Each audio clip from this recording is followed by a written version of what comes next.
got to say, I was the last one to believe this. I mean, that doesn't mean I didn't think the media should cover it or should avoid covering it. They covered the nonsense with Stormy Daniels. We heard the Access Hollywood tape. We got the Christine Blasey Ford with the two front doors because she was allegedly sexually assaulted 20 years ago. I loved the two front doors.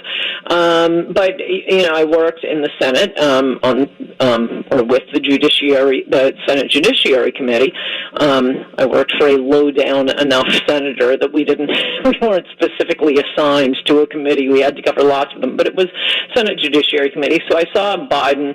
You know, he was older then, but I was when the allegations first arose.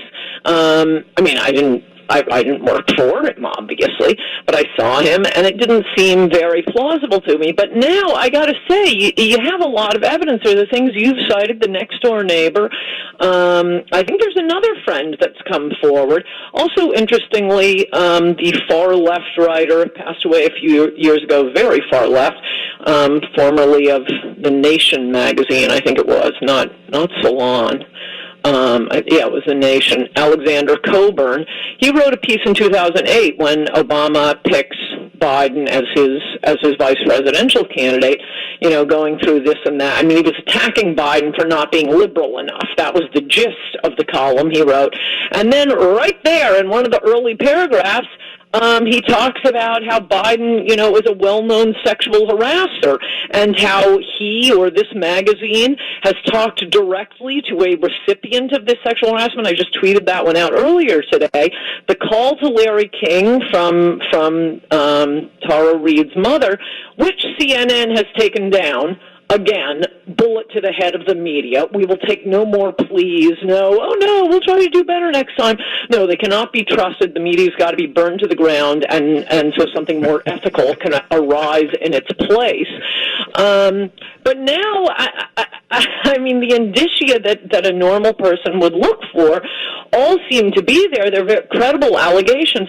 I will say we've known, at least since Clinton, although some of us kind of suspected it, that I mean, this sexual harassment law has nothing to do with protecting women. It isn't people who care about women and think that women shouldn't, you know, have their bosses dropping their pants in front of them, groping them, raping them.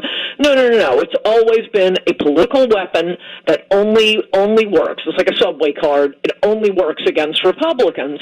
I mean, I had been working at a public interest law firm defending sexual harassment cases that involve things like professors at colleges giving what they would say in a huge lecture course. One guy did a simile saying, I don't know, the belly dancer's stomach was like Jell-O on top of a plate, on top of a vibrator. It was something like that. I'm pretty close to that.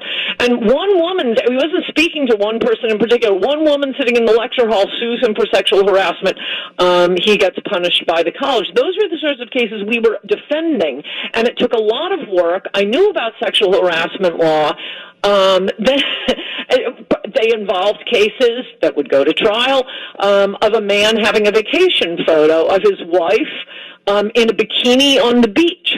That was deemed, you know, hostile environment in the workplace. Then we get Bill Clinton dropping his pants and saying, "Kiss it," having state troopers bring innocent little women far, far below him in the state hierarchy to his office. And Gloria Steinem writes an op-ed piece in the New York Times saying, yes, but he took no for an answer. So I think the media has been exposed. The feminists have been exposed. And as for Biden, and I mean, I hate to laugh about it because it's really sad to see him. It reminds me of Mueller. This really looks like elder abuse to me.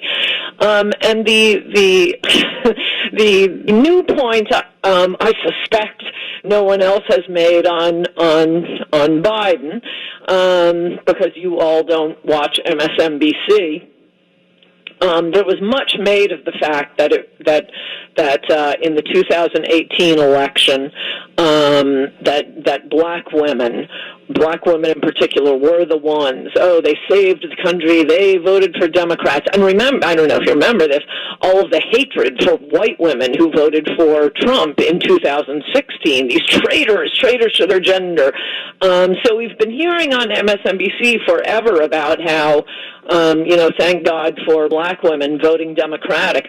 Biden never, ever would have gotten the nomination. I mean, he was coming in like fourth in every caucus, every primary, until he hit South Carolina.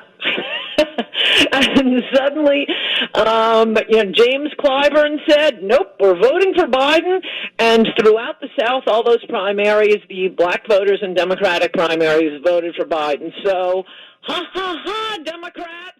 We will make America great again.